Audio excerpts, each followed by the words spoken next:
जय श्री कृष्ण।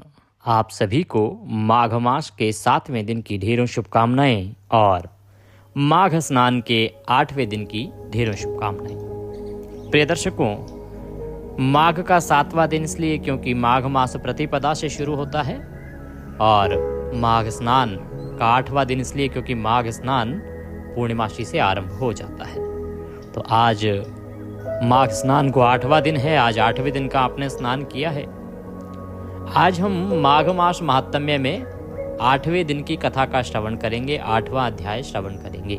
माघ मास महात्म्य की शुरुआत हुई जब सूत जी महाराज ने अपने गुरु और सृष्टि के प्रथम गुरु वेद व्यास जी महाराज से निवेदन किया कि हे गुरुवर, मैं माघ मास महात्म्य सुनना चाहता हूँ। आपने मुझे सभी पुराणों के विषय में जानकारी दी, अब मैं आपके श्रीमुख से कल्याणकारी माघ महात्म्य सुनना चाहता हूँ।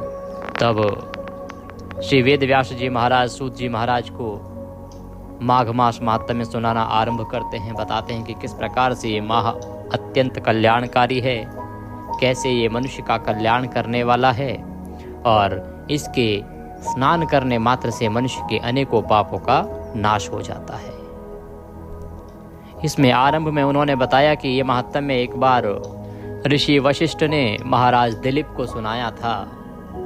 वह वृतांत आया कि किस प्रकार से राजा दिलीप जंगल में जाते हैं, वहाँ सरोवर किनारे रात्रि व्यतीत करके और अगले दिन जब सुबह निकलने को होते हैं तो एक तपस्वी मुनि उन्हें मिलते हैं और वो कहते हैं कि माघ की शुरुआत हो रही है राजन, और आप इस पवित्र सरोवर को छोड़ के अपने महल की ओर जा रहे हैं।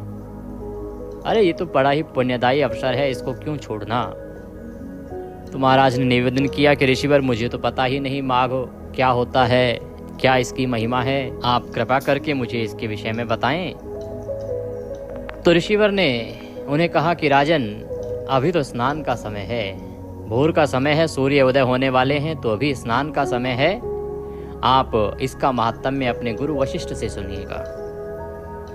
इस प्रकार से राजा भी फिर ऋषि के साथ जाते हैं, उस सरोवर में स्नान करते हैं। फिर राजा महल पहुंचते हैं। राजा दिलीप अपने गुरु वशिष्ठ जी को प्रणाम करके उनसे निवेदन करते हैं, कहते हैं किस प्रकार से एक साधु मिले। उन्होंने कहा कि अवश्य ही आपको माघ में स्नान करना चाहिए और अपने गुरु से पूछिएगा, वो आपको इसका महात्म्य बताएंगे।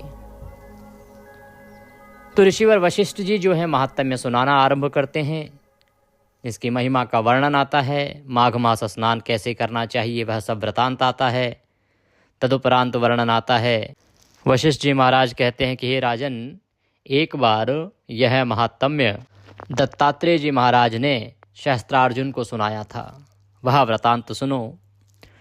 तो दत्तात्रेय जी महाराज सहस्त्रार्जुन को महात्म्य सुना रहे हैं और वो कहते हैं कि हे राजन, ये महात्म्य सर्वप्रथम नारद जी के निवेदन करने पर ब्रह्मदेव ने उन्हें सुनाया था। तो ब्रह्मदेव इसका संपूर्ण वर्णन करते हैं। इस प्रकार से इसका उद्गम जो है ना, वो वहाँ से हुआ। माघ मास महात्म्य का उद्गम कहाँ से हुआ? ये उद्गम हुआ है श्री ब्रह्मदेव जी के मुख से, ब्रह्मा जी के मुख से इसका उद्गम हुआ है। ब्रह्मा जी ने नारद जी को सुनाया, वहाँ से वृतांत आगे बढ़ा। फिर दत्तात्रेय जी ने सहस्त्रार्जुन को सुनाया और फिर महर्षि वशिष्ठ ने सूर्यवंश के राजा दिलीप को सुनाया। और हमारे पास ये वृतांत आ रहा है श्री सूत जी महाराज और इस सृष्टि के प्रथम गुरु कहे जाने वाले श्री वेद व्यास जी महाराज के माध्यम से। क्योंकि हम तक जो भी पुराण पहुँचते हैं, जो भी कथाएं पहुँचती हैं, उनका माध्यम जो है वो सूत जी महाराज ही होते हैं। ये आपको इसलिए बताना आवश्यक है जिससे कि आपको पता हो कि जो आप महात्म्य सुनने जा रहे हैं वो कितना महत्वपूर्ण है, उसका क्या फल रहेगा। क्योंकि जो ब्रह्मा के श्रीमुख से कहा गया है वह साधारण महात्म्य नहीं हो सकता। इसी प्रकार से आपने श्रवण किया था मार्गशीर्ष का महात्म्य स्वयं नारायण ने कहा था, बड़ा ही कल्याणकारी वृतांत वहाँ श्रवण किया। तो कल के अध्याय में वर्णन आया प्रिय दर्शकों कि किस प्रकार से सतयुग में जो एक बड़ा ही धनी व्यापारी था, वैश्य था, जो कुबेर के समान धन रखता था, वह उत्तम कर्म करने वाला था। उसने अनेकों कुएं, तालाब, बावड़ी बनवाए, धर्म कर्म की कार्य किए और अंत में वह जब वृद्ध हुआ तो वानप्रस्थ को चला गया, तपस्या में चला गया, भगवान की तपस्या में लीन होने के लिए। और सारा जो घर का दायित्व था, व्यापार का दायित्व था, वो अपने पुत्र को सौंप दिया। 2 पुत्र थे उनके। कुंडल और विकुंडल। तो कुंडल और विकुंडल के हाथ में जब सारा परिवार आ गया, व्यापार आ गया, तो वो दोनों ही दुष्ट निकले, दोनों कुबुद्धि थे। उनकी बुद्धि धर्म कर्म में लगती ही नहीं थी, सदा पापाचार किया करते थे और पापाचार करने के कारण वेश्यागामी हो गए। कुमार्ग पर चलकर, कुपथ पर चलकर उन्होंने सारा अपना जो धन था वो अपव्यय कर दिया। अपने पिता का जो भी धन था वो सब उसी में नष्ट कर दिया। और उनके पाप कर्मों की दशा कुछ ऐसी हुई कि प्रभु कृपा से वो दरिद्री हो गए। अब उनके पास खाने को अन्न के दाने तक ना रहे।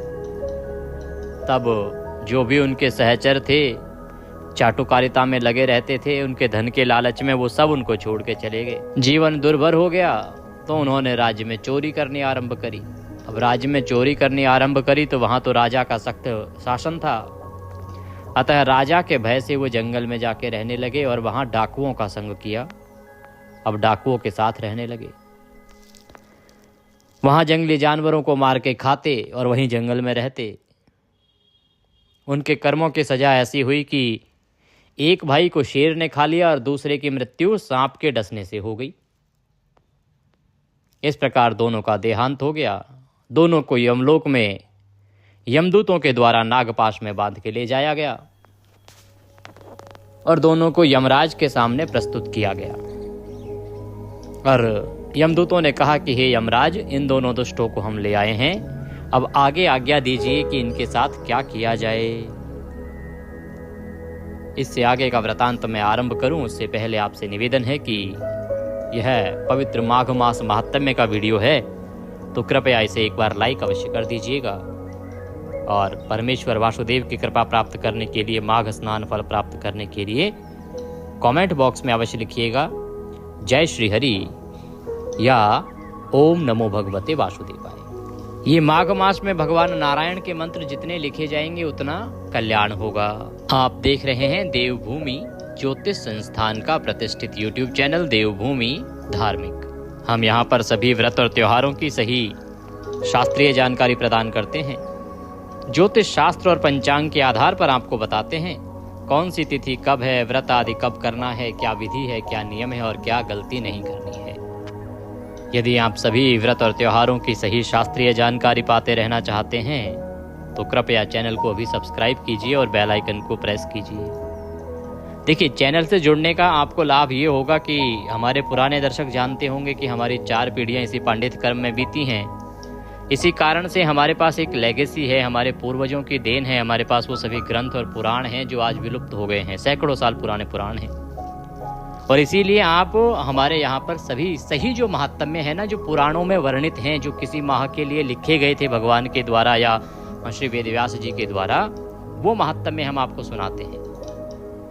अगर आप YouTube पर देखेंगे तो बाकी सभी जगह अधिकतर लोगों की मैं बात कर रहा हूँ, अधिकतर लोग कथाएं सुनाते हैं, 3-4 कथाएं जोड़ देते हैं, कहते हैं कि आज के माघ मास के इतने 6ठे दिन की कथा, 7वें दिन की कथा, 8वें दिन की। होता कुछ नहीं है, वही घुमा फिरा के 4 कथाएं हैं, उन्हीं को हर महीने सुनाते रहते हैं। तो उससे लाभ नहीं होता। माघ या कोई भी महीना क्यों ना हो, उसका महात्म्य जब सुनते हैं तो महात्म्य का लाभ कहा गया है, ना कि महात्म्य के स्थान पर कथाएं सुनने का। तो इसीलिए अगर आप जुड़ जाएंगे चैनल के साथ तो अवश्य ही आपको सही जानकारियां और सही कथाएं सुनने को प्राप्त होती रहेंगी। हरे कृष्ण। आइए भगवान नारायण का ध्यान करते हैं। शांतकारं भुजगशयनं पद्मनाभं सुरेशं विश्वाधारं गगनसदृशं मेघवर्णं शुभांगं लक्ष्मीकान्तं कमलनयनं योगिर्विन्दनगम्यं वन्दे विष्णुं भवभयहरं सर्वलोकैकनाथं। बोले विष्णु भगवान की जय। गुरुर्ब्रह्मा गुरुर्विष्णु गुरुर्देव महेश्वरः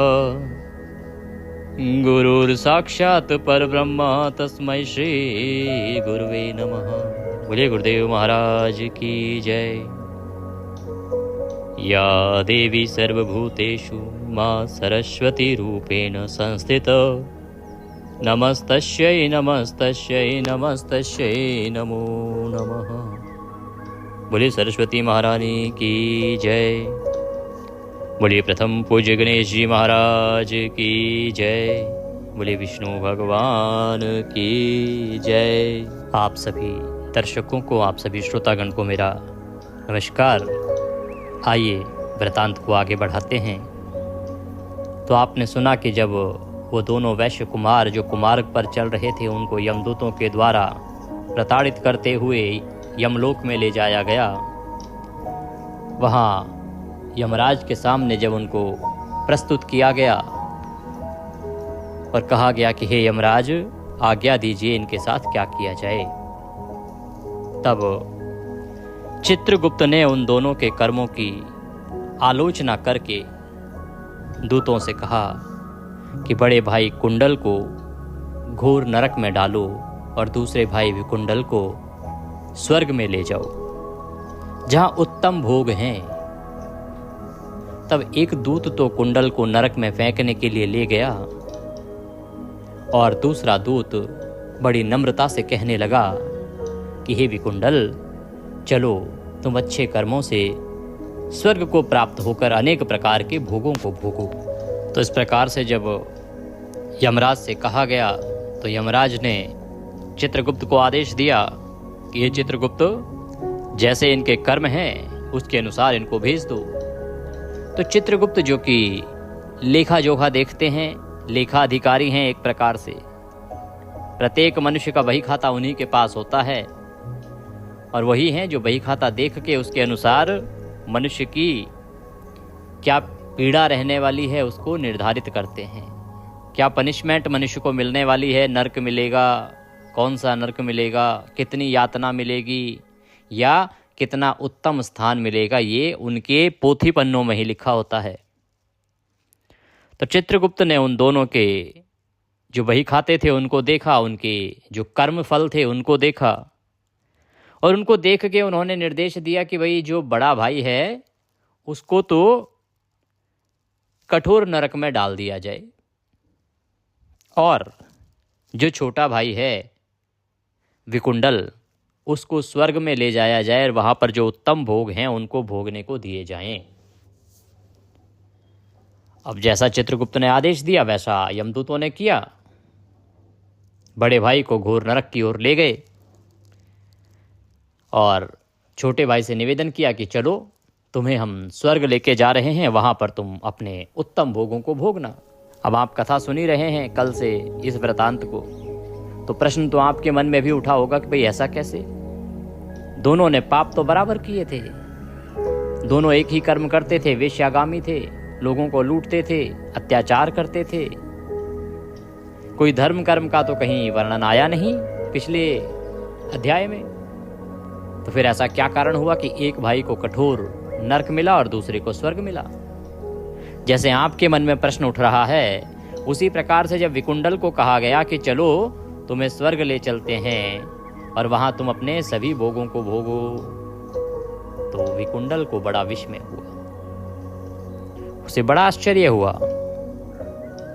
और विकुंडल बड़े विस्मय के साथ मन में संशय धार कर दूत से कहने लगा कि हे यमदूत, मेरे मन में बड़ी भारी शंका उत्पन्न हो गई है, अतएव मैं तुमसे कुछ पूछना चाहता हूं और मैं तुमसे प्रार्थना करता हूं कि मेरे प्रश्नों का उत्तर दो। तो जिस प्रकार से आपके मन में प्रश्न उठ रहा होगा कि जब दोनों पाप कर्म करने वाले थे, फिर एक को नरक और एक को स्वर्ग के सुख किस प्रकार से, तो उसी प्रकार से जब विकुंडल को अपना सजा का पता चला कि उन्हें स्वर्ग दिया जा रहा है और बड़े भाई को नरक में डाल दिया गया है, तो उन्हें भी बड़ी हैरानी हुई। अब सीधे सीधे तो प्रश्न पूछ नहीं सकते क्योंकि यमलोक में हैं, अपने घर का राज तो चल नहीं रहा है। तो निवेदन किया यमदूत से कि भाई बुरा ना मानो तो एक बात पूछना चाहता हूँ, आप लोगों से हाथ जोड़ के मेरा एक निवेदन है, एक प्रश्न है, अगर आप उसका उत्तर दे सको तो बड़ा उत्तम होगा। जब इस प्रकार से विकुंडल ने कहा तो यमदूत ने कहा कि हाँ पूछो। विकुंडल बोला कि हे यमदूत, हम दोनों भाई एक ही कुल में तो उत्पन्न हुए, और एक जैसे ही हमारे कर्म रहे, हमने एक जैसे ही कर्म करते रहे। दोनों भाइयों ने कभी कोई शुभ कार्य किया नहीं। फिर एक को नरक क्यों और दूसरे को स्वर्ग किस कारण से प्राप्त हुआ है? कि भाई जब से हमारा जन्म हुआ है, जितना मैं देख पाया हूं, तो जब से जन्म हुआ है तब से लेके हमने दोनों ने एक जैसे ही कार्य किए हैं, कुछ भी अलग नहीं किया। दोनों सदा पाप कर्म करते रहे। अगर एक को नरक मिल रहा है पापों के कारण, तो ऐसे कर्म तो दूसरे ने भी किए हैं। और जितना मुझे याद है, हमने तो कोई जानबूझ के कोई पुण्य कर्म किया नहीं। हमारे पिता इतने सारे पुण्य कर्म करते थे, हमने उन सबको भी बंद करवा दिया। और हम एक ही कुल में जन्मे हैं, ऐसा भी नहीं कि भाई कुल का कोई लाभ मिल रहा हो, एक को दूसरे को ना मिल रहा हो। तो ऐसा कैसे, किस कारण से ये हुआ है कि एक भाई को घोर नरक मिल रहा है और दूसरे भाई को स्वर्ग की प्राप्ति हो रही है? इसका कारण क्या है? ये किस कर्म का फल है, वह मैं जानना चाहता हूं। कहता है कि मैं अपने स्वर्ग में आने का कोई कारण नहीं देखता। भाई हमारे कर्म एक जैसे हैं, तो मुझे समझ ही नहीं आ रहा कि मुझे स्वर्ग क्यों मिल रहा है। मुझे तो अपने पिछले जीवन में कहीं ऐसा कोई कारण दिखाई नहीं देता जिसके कारण से मुझे स्वर्ग मिलना चाहिए, जिसके फल के स्वरूप मुझे स्वर्ग मिलना चाहिए। और इसीलिए मैं हैरान हूं। ये मेरे लिए बड़े आश्चर्य की बात है। अगर संभव है तो हे यमदूत, इसका उत्तर मुझे प्रदान करो। जब इस प्रकार से विकुंडल ने पूछा, तो यमदूत कहने लगा कि हे विकुंडल, माता पिता, पुत्र पत्नी, भाई बहन से सब संबंध जन्म के कारण होते हैं, और जन्म कर्म को भोगने के लिए ही प्राप्त होता है। जिस प्रकार एक वृक्ष पर अनेक पक्षियों का आगमन होता है, उसी तरह इस संसार में पुत्र, भाई, माता, पिता का भी संगम होता है। इनमें से जो जैसे जैसे कर्म करता है वैसे ही फल भोगता है।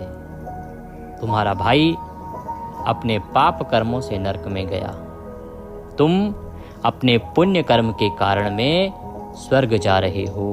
तो यमदूत समझाता है कि हे विकुंडल, यहाँ पर कभी किसी और का पुण्य या पाप प्राप्त नहीं होता है। आप ये समझो कि भाई आपके पिता ने कोई पुण्य कर्म किए होंगे, उन्होंने शायद आप अपने पुण्य आपको दे दिए होंगे, इस कारण से आपको स्वर्ग प्राप्त हो रहा हो।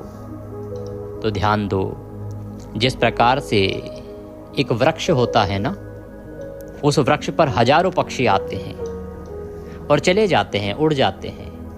कुछ पक्षी वहां घोंसला भी बनाते हैं, कुछ समय निवास करते हैं, उसका सहारा भी लेते हैं और उससे फल भी प्राप्त करते हैं, परंतु सब अपने अनुसार चलते हैं और एक दिन उड़ जाते हैं। उनका एक दूसरे से, वृक्ष का और उस पक्षी का कोई लेना देना होता नहीं है। सबके अपने अपने कर्म हैं। उस वृक्ष का कर्म है कि इसी प्रकार से खड़े रहना, पृथ्वी से जल लेते हुए, अपना आहार लेते हुए निरंतर अपने जीवन को जीना। और उस पक्षी का कर्तव्य है कि घोंसला बना के रहना, अपने पक्षियों जो उसके बच्चे हैं उनको पालना, उनको भोजन कराना, उनकी रक्षा करना, सबके अपने दायित्व हैं। उसी प्रकार से मनुष्य है। मनुष्य घर में माता होती हैं, पिता होती हैं, पुत्र होते हैं, पुत्रियां होती हैं, भाई बहन होते हैं। इन सब का अपना अपना अलग अलग बही खाता है विकुंडल।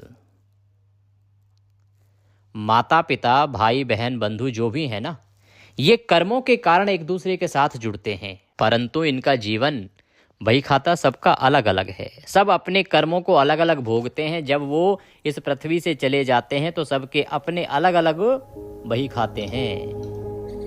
जो जैसा कर्म करता है विकुंडल, उसको वैसा ही फल मिलता है, उसको वैसा ही फल भोगना पड़ता है। जिसने पाप कर्म किया है उसको नरक की प्राप्ति होती है, और जो पुण्य कर्म करता है उस महान पुरुष को स्वर्ग की प्राप्ति होती है।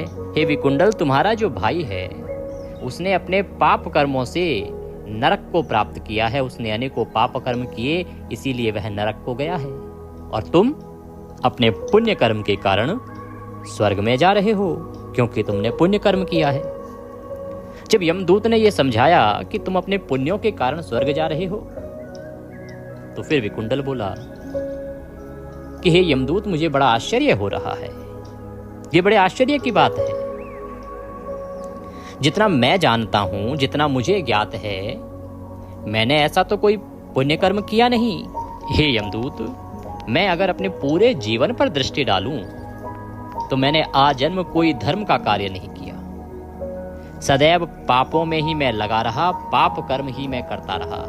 मुझे तो ज्ञात ही नहीं कि मैंने कौन सा धर्म कार्य किया था जिसके कारण से आज मुझे स्वर्ग प्राप्त हो रहा है, और तुम कह रहे हो कि मैं उस पुण्य कर्म के कारण स्वर्ग जा रहा हूँ। हे प्रियवर, मैं अपने पुण्य कर्म को नहीं जानता। मुझे तो पता ही नहीं है कि वो कौन सा पुण्य कर्म है जिसके कारण मुझे स्वर्ग प्राप्त हो रहा है।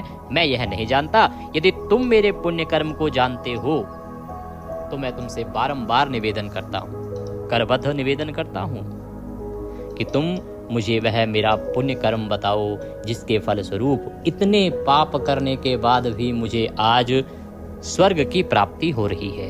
जब विकुंडल ने इस प्रकार से यमदूत से निवेदन किया तो यमदूत ने कहा कि हे विकुंडल, मैं सब प्राणियों को भली भांति जानता हूं, तुम नहीं जानते हो। मैं यमलोक में रहता हूं, मुझे यह शक्ति है, और इसी कारण से मैं सब प्राणियों को भली प्रकार से जानता हूं। सुनो विकुंडल, हरिमित्र का एक पुत्र सुमित्र नाम का ब्राह्मण था, जिसका आश्रम यमुना नदी के दक्षिणोत्तर दिशा में था। उसके साथ जंगल में ही तुम्हारी मित्रता हो गई। उसके साथ तुमने 2 बार माघ माह में श्री यमुना जी में स्नान किया था। कि विकुंडल, जब तुम उस जंगल में रहते थे, उस घने जंगल में रहते थे, पाप कर्म करते थे, तो एक ब्राह्मण हुए हैं हरिमित्र, जो बड़े ही पुण्यात्मा ब्राह्मण थे, और उनका उतना ही पुण्यात्मा पुत्र था जिसका नाम था सुमित्र। और जो सुमित्र था उसका आश्रम भी वहीं पे था, यमुना नदी के किनारे पर, दक्षिण उत्तर दिशा की ओर। और जहां तुम जंगल में उसके साथ रहते थे, वहीं पर तुम्हारी उससे भेंट हुई थी, और वहीं पर वो तुम्हारा मित्र हो गया था। और तुम एक दूसरे के ऐसे मित्र हुए कि तुमने उसके साथ माघ मास में 2 बार अर्थात 2 दिन उस यमुना नदी में स्नान किया था। तो हे विकुंडल, जब तुमने यमुना नदी में स्नान किया तो पहली बार स्नान करने से तुम्हारे जितने भी पाप तुमने किए थे वो सब नष्ट हो गए। और जब तुमने दूसरी बार स्नान किया तो उस दूसरी बार स्नान करने के पुण्य के फल से तुम्हें स्वर्ग प्राप्त हुआ है।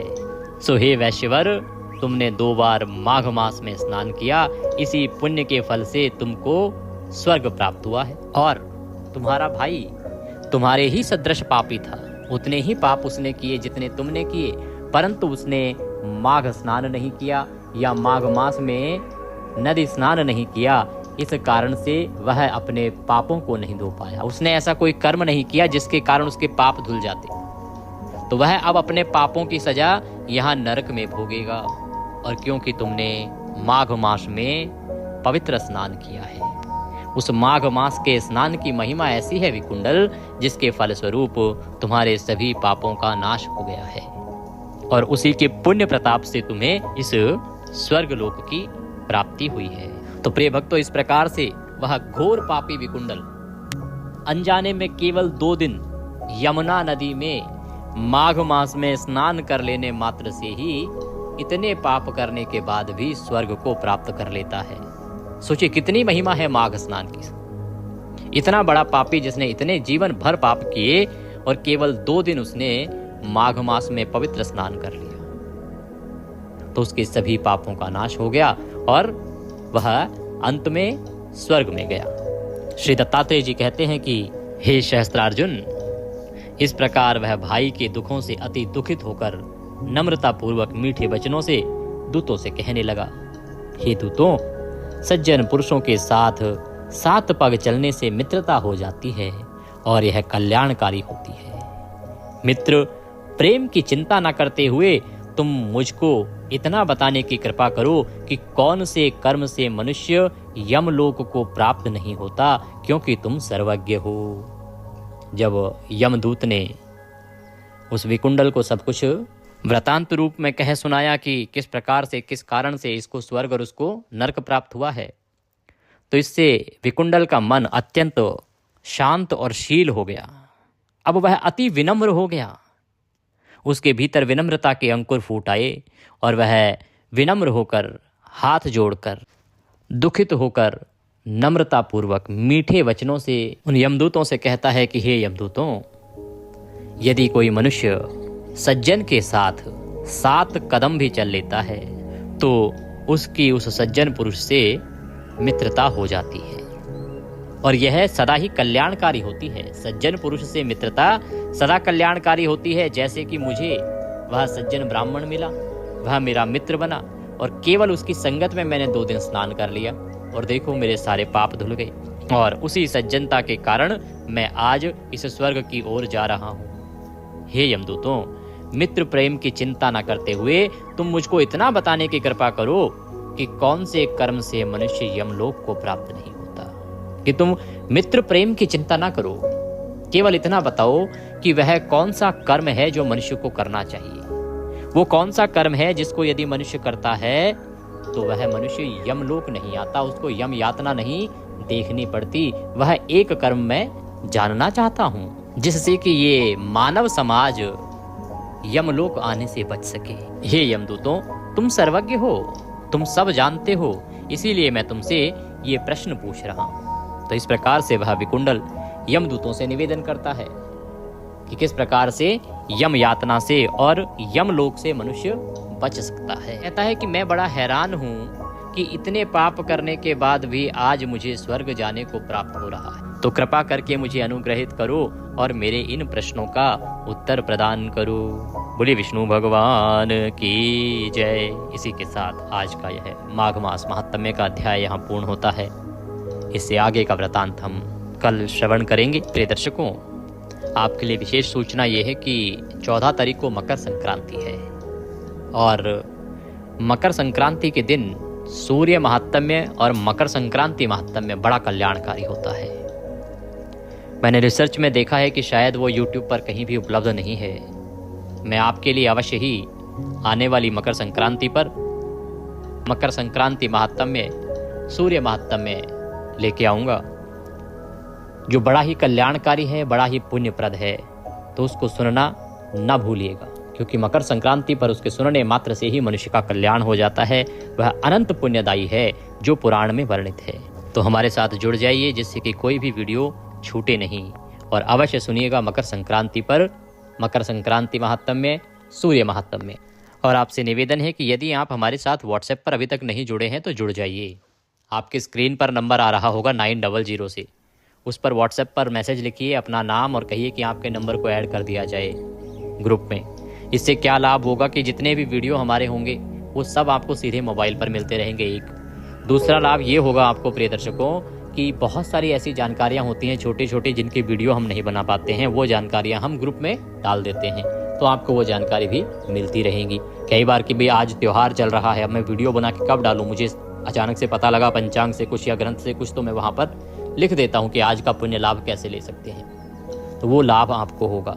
इसके लिए आप अवश्य ही हमारा ग्रुप ज्वाइन कर लीजिए, जुड़ जाइए हमारे साथ और प्रभु कृपा प्राप्त करते रहिए। आज की कथा के निमित्त यदि दक्षिणा आदि कुछ भी अर्पित करना चाहते हैं तो स्क्रीन पर नंबर आ रहा होगा 900 से, उस पर भेज सकते हैं, या जो QR कोड साथ में दिया गया है उसको स्कैन करके भी सीधा हमारे बैंक खाते में भेज सकते हैं।